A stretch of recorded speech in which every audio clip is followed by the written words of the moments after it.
दोस्तों, आपको लग रहा होगा कि ये जलेबी या तो मैं कहीं मार्केट से लेके आया हूँ या मैंने घर पर कंदोई या हलवाई बुला के बनाई हैं। लेकिन ऐसा नहीं है, ये मैंने खुद ने बनाई हैं और एक ही बार में इतनी शानदार और परफेक्ट जलेबी बनी है ना, इतनी रसीली और इतनी कुरकुरी। परफेक्ट मेजरमेंट के साथ बताऊंगा। वीडियो एक बार देख लेना, कभी भूलोगे नहीं। तो सबसे पहले एक इस टाइप का गोल पेंदे का आप गोल साइज़ की आपको एक पतीली या फिर टोपिया लेना है, जिसका जिसकी चौड़ाई बहुत कम हो। उसके अंदर आपको 2 कप चीनी डालनी है, जो और जितनी चीनी ले रहे हो उसका आधा या फिर 1.5 गुना आपको पानी लेना है। यानी कि 1 कप आपको इसके अंदर पानी डाल लेना है। उसके बाद में आपको इसके अंदर इलायची मैंने कूट के ली है, आप चाहे तो इलायची का पाउडर भी ले सकते हैं। एक चुटकी भर बहुत होगी सुगंध के लिए। उसके बाद में जो केसर मिलती है, अगर आपके पास केसर है तो केसर डालो, वरना फूड कलर मिल जाएगा वो डालो। अगर वो भी नहीं डालना चाहिए तो कोई बात नहीं, कुछ भी मत डालो, अपनी जलेबी बहुत शानदार बनेगी। मैंने 4-5 केसर के धागे डाल दिए। केसर है तो थोड़े गर्म पानी के अंदर इसको मसल के फिर डालें, ताकि इसका कलर बहुत अच्छे से आए। इसके अंदर एक आपको उबाल लाना है, मतलब हल्की चिपचिपी करनी है। अपना तेल होता है ना, जो ऑयल या फिर घी, उस टाइप की आपको चिपचिपी करनी है। ना तो एक तार की बनानी है, ना एकदम लिक्विड फॉर्म में रखनी है। जब देखो मैं हाथ लगा रहा हूँ, हल्की हल्की ये तेल टाइप लग रही है, तो मैंने एक उबाल इसके अंदर और मतलब 2 उबाल आने दिया। उसके बाद में देखिए केसर का कलर भी इसके अंदर आ गया है और चाशनी अपनी अच्छी बन के तैयार होगी। अब अपन डो तैयार करेंगे, घोल तैयार करें। उसके लिए मैंने जिस कटोरी से चीनी ली थी, उस कटोरी से मैं 1 कटोरी मैदा ले रहा हूँ। और उसके बाद में आपको इसके अंदर थोड़ा सा नमक, अगर आप नमक डालना चाहो तो थोड़ा सा चुटकी भर इसके अंदर आपको नमक डाल लेना। और उसके बाद में इसके अंदर इनो डालना है। मार्केट में इजीली मिल जाएगा, लोग दही डालते हैं, वो दूसरे तरीके से बनाते हैं, लेकिन ये सबसे इजी मेथड है। आपको इनो डालना है, 5 ग्राम की एक पुड़ी आती है, पैकेट आता है वो। और जितना आपने मैदा लिया था उससे आधा पानी लेना है। मैंने क्या जल्दबाजी कर ली, थोड़ा पानी एक साथ साथ अलग अलग नहीं डाला, एक साथ में ज़्यादा डाल लिया, इसलिए ये थोड़ा घोल पतला ज़्यादा हो गया। वो मैं आपको आगे बताऊंगा। मैं आपसे तो क्या ही छुपाऊं, जो मैं जितना मेजरमेंट ले रहा हूं उतना ही आपको बता रहा हूं। कोई मैं मेरे हिसाब से नहीं जोड़ रहा हूं, नहीं कम कर रहा हूं, क्योंकि आपका भी रेशियो बिगड़ना नहीं चाहिए। ये देखो थोड़ा लिक्विड ज़्यादा था, पतला ज़्यादा हो गया, इसलिए मैंने 1 चम्मच इसके अंदर मैदा और ऐड किया था। फिर भी देखो मुझे लग रहा है कि अभी थोड़ा इसकी कंसिस्टेंसी है जो सही नहीं है, मतलब थोड़ा गाढ़ा और होना चाहिए। नहीं तो क्या जलेबी अपनी सही नहीं बनेगी, कुरकुरी नहीं बनेगी, बंद हो जाएगी लेकिन कुरकुरी नहीं बनेगी। इसलिए मैं 1 चम्मच और इसके अंदर मैदा ऐड कर रहा हूँ। और इसको अच्छी तरह से फेंटने के बाद देखो मैं आपको दिखा रहा हूँ कि इसकी कंसिस्टेंसी, मैंने इसको अच्छी तरह से फेंटा है लगभग 2 से 3 मिनट। ये देखिए स्मूथ भी हो गया, इसके अंदर कोई दाना नहीं है और एकदम शानदार सा बन के अपना घोल रेडी हो चुका है। मैं आपको बताता चलूँ, आपको इसके अंदर घी डालना है 1 चम्मच। आप चाहो तो पहले डाल सकते हो पानी से पहले, या फिर जब ये पूरा घोल आप रेडी कर लो उसके बाद में भी आप इसके अंदर घी डाल सकते हो, घी या फिर तेल भी डाल सकते हो। 1 चम्मच डालना है। मैं आपको बता दूं कि मैं किसी भी प्रकार की पॉलीथीन नहीं लेगा, आपको बाज़ार में मिल जाएगी, या फिर दूध की थैली आती है वो ले सकते हो, दूसरी नॉर्मल पॉलीथीन, या फिर इसके अंदर पाइपिंग बैग आते हैं वो, या फिर मैंने एक बोतल ली है आधे लीटर की और इसके ऊपर मैंने इतना मोटा छेद कर लिया।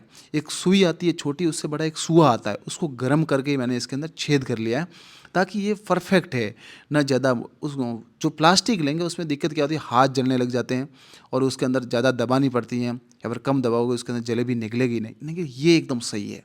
उसके बाद में देखो मैं आपको घी का जो मैंने बताया था, 1 चम्मच घी मैं इसके अंदर अब डाल रहा हूँ लास्ट में। आप चाहो तो किसी भी टाइम, इनो से पहले, पानी से पहले, किसी भी टाइम ये घोल बन रहा है तब तक आपको इसके अंदर घी डाल के और इसको रेस्ट करने के लिए कम से कम 4 से 5 मिनट या फिर 10 मिनट, ज़्यादा टाइम है 10 मिनट रख दो, नहीं तो 2-3 मिनट आपको इसको रेस्ट करने के लिए छोड़ देना है। ये अच्छी तरह से फूल जाएगा, जो आपने इनो डाला था उसकी रिएक्शन अच्छी तरह से हो जाएगी। उसके बाद में जो बोतल ली थी, इसके अंदर आपको ये जो आपने घोल तैयार किया था ये इसके अंदर फिलअप कर देना। बहुत आसानी से फिलअप हो जाएगा, ऐसा नहीं है गिरेगा, एक बूंद भी नहीं गिरा, आप देख सकते हैं। उसको धीरे धीरे इसके अंदर फिलअप कर लेना है। आप उस हिसाब जितने मेंबर्स के लिए बना रहे हैं उस हिसाब से बने। अगर 2 मेंबर के लिए या 3 मेंबर के लिए बना रहे हैं तो 1 कटोरी, जो मैंने कटोरी कटोरी लगभग वेट में आपको बताऊं इस कितने ग्राम, 100 ग्राम के लगभग मैंने मैदा लिया था। और जितने मेंबर्स के लिए बना रहे हैं उस हिसाब से आप इसके अंदर मैदा ले सकते हैं और उसकी 2 गुनी चीनी। और अब मैं गाय का देसी घी यूज़ कर रहा हूँ, आप चाहे तो बाज़ार का घी तेल, घर का घी कुछ भी यूज़ कर सकते हैं और इसको मेल्ट हो करेंगे पहले तो। मेल्ट करने के बाद इसको अच्छी तरह से आपको गरम करना है। ऐसा नहीं है कि हल्का गरम में आप जलेबी बनने की डाल दो, नहीं ऐसा नहीं करना है। ये जो इसके ऊपर झाग आ रहा है ना, इसको अच्छी तरह से घी को गरम करके ये झाग को आपको मिटाना है। मतलब घी में से धुआँ निकलेगा। आपने देखा होगा जितने जलेबी बनाते हैं वो पूरे घी या तेल को अच्छी तरह से गरम गरम करते हैं। ये देखिए मैंने भी थोड़ी गलती कर ली बताते बताते कि देखिए थोड़े बहुत झाग पड़े हैं, फिर भी मैंने इसके अंदर जलेबी डाली। देखिए जलेबी तो परफेक्ट बन रही है, लेकिन ये पकने के थोड़ी 5-7 सेकंड बाद ऊपर आ रही है। मतलब इससे ये होगा कि जलेबी अपनी चपटी बन जाएगी, एकदम गोल नहीं बनेगी। मैं आपको दिखाऊंगा पूरी प्रॉपर तरीके से कि जलेबी है जो अपनी थोड़ी सी चपटी बन गई है, जिससे क्या होगा कि इसके अंदर चाशनी नहीं जाएगी, ये चाशनी पिएगी नहीं। अगर चाशनी नहीं पिएगी जलेबी तो फिर जलेबी किस काम की, जो मीठी नहीं होगी, एकदम इसके अंदर मैदे का स्वाद आएगा, तो फिर ये अपने काम की नहीं है। इसको मैं साइड में एक बार चाशनी के अंदर डाल देता हूँ आपको बताने के लिए। ये देखिए मैं इसको चाशनी के अंदर डाल रहा हूँ, चाशनी अपनी परफेक्ट बनी है। और उसके बाद में आपको इसको डिप करना है। एक बात का और ध्यान रखना है कि जलेबी आप बना रहे हो तो जलेबी को जब बन जाए, पक जाए, इसका हल्का रेडिश कलर आ जाए, तब आपको चाशनी के अंदर डाल के, और जैसे ही चाशनी के अंदर डालते हो उसे 5-7 सेकंड इसके ऊपर बाहर रखना है चम्मच से या फिर किसी भी से, कुछ झारा हो ये निकालना, इससे आपको बाहर रखना है 7 से 8 सेकंड। इतना बहुत है। इतनी देर में ये जो जलेबी है अपनी चाशनी अच्छी तरह से एब्जॉर्व कर जाएगी, मतलब पी जाएगी, और जलेबी अपनी कुरकुरी भी रहेगी और बहुत रसीली रहेगी। अब देखिए वो झाग थे जो बारीक बारीक वो मिट गए। ये बड़े बड़े झाग है, मतलब तेल ज़्यादा गर्म था और मैदे की वो पहले मैंने एक चाशनी एक जलेबी बनाई थी इसलिए झाग है। तेल सॉरी घी अपना धुआंधार गर्म है और इसके अंदर मैं डाल रहा हूँ जलेबी। आपको 3 बार घुमाना है और लास्ट में इसको लॉक कर देना ऊपर, जैसे मैं कर रहा हूँ। और अगर 4-5 आप जलेबी बना लिए उसके बाद थोड़ा रुक जाना है, क्योंकि जो घी या तेल आप यूज़ करोगे वो ठंडा हो जाएगा, तो फिर दिक्कत हो जाएगी कि अपनी जलेबी चपटी बनने लग जाएगी। इसलिए 5-7 एक साथ बना लो। ऐसा नहीं है कि आप 10-12 एक साथ बना रहे हो, जगह ही नहीं है फिर भी डाले जा रहे हो, ऐसा आपको नहीं करना है। मैंने 7-8 एक साथ बनाई हैं और घी अपना अच्छा गर्म था। और इसको अपन पकाएंगे, पकने में अच्छे गर्म घी में लगभग 1.5 से 2 मिनट लगेंगे मैक्सिमम से मैक्सिमम। और आपको ये 30 सेकंड जब पक जाएगी, हल्की कुरकुरी हो जाए, तब आपको इसको पलटा मार लेना, मतलब इसको दूसरी साइड से पका लेना। इसका कलर देखिए, कोई फूड कलर अपने इसके अंदर आर्टिफिशियल कोई कलर नहीं डाला है। कलर डालोगे तो आपको पता नहीं चलेगा कि अपनी जलेबी पकी है या कच्ची है, कुछ भी पता नहीं चलेगा। कलर डालो तो चाशनी में डालना। इस जो आपने घोल तैयार किया था इसके अंदर आपको कलर नहीं डालना है। ये देखिए इसका कलर इस गोल्डन कलर हो गया, और इसका घी है वो पूरा निकाल दो, और उसके बाद में जो चाशनी थी इसके अंदर इसको डाल लो, और उसके बाद में किसी चम्मच से इसके ऊपर भार दे दो। मैंने थोड़ी देर से भार दिया, तो मैं आपको बताऊंगा 2-3 प्रकार की जलेबी दिखाऊंगा लास्ट में कि क्या प्रॉब्लम आई थी मेरे को, और आपको ये गलती नहीं करनी। ये देखिए 5 से 7 सेकंड 10 सेकंड तक मैंने इसको चाशनी के अंदर रखा है बाहर दे के, नहीं तो क्या ये हल्की होती है तो ऊपर आ जाएगी चाशनी से, इसलिए बाहर दे के रखना है। और 5 से 10 सेकंड मैक्सिमम 10 सेकंड, कम से कम 5 सेकंड आपको चाशनी के अंदर रखना है। और उसके बाद में इसको निकाल के किसी प्लेट पर या किसी पेपर पर आप रख सकते हैं इजीली।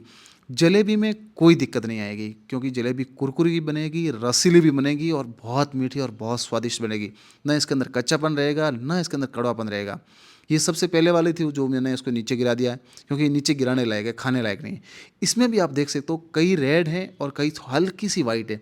हल्की वाइट कौन सी है, जिसको अपने चाशनी के अंदर डाला और ऊपर भार नहीं दिया, बातों बातों मैंने पूरी जो जलेबी थी वो बना दी। ये देखिए ये सबसे पहली जलेबी थी जो बहुत बहुत चपटी बनी है, और इसके अंदर चाशनी बिल्कुल गई ही नहीं है। ये देखिए, और ये वैसी कुरकुरी भी नहीं है, ये नरम है। तो ये अपने कोई काम की नहीं है। तो आपको क्या गलती नहीं करनी है कि घी या तेल अच्छा गर्म रखना, ठंडा नहीं रखना या मीडियम भी नहीं रखना, बढ़िया गर्म धुआंधार रखना। ये दूसरी थी जिसको मैंने चाशनी के अंदर डुबाया था, लेकिन इसके ऊपर भार नहीं लगा, तो ये चाशनी कम पी है इसने। पी तो है लेकिन बहुत कम पी है। इससे क्या होगा कि मीठी नहीं होगी, जितनी आपको जलेबी चाहिए उस हिसाब की मीठी नहीं होगी। ये देखिए इसके चाशनी तो है पर बहुत कम है। अब मैं आपको लास्ट बताता हूँ जो एकदम सही भी है, जिसका कलर भी सही है। ये देखिए हल्का गोल्डन कलर है, और इसके अंदर इतनी चाशनी भर गई है ना, क्योंकि मैंने इसको अंदर डाल के इसके ऊपर भार रख दिया था 5 से 7 सेकेंड। ये देखिए आप मेरे अंगुली पर आपको लग रही होगी कितनी इसके अंदर चाशनी थी जो ये पी के बाहर आ गई है।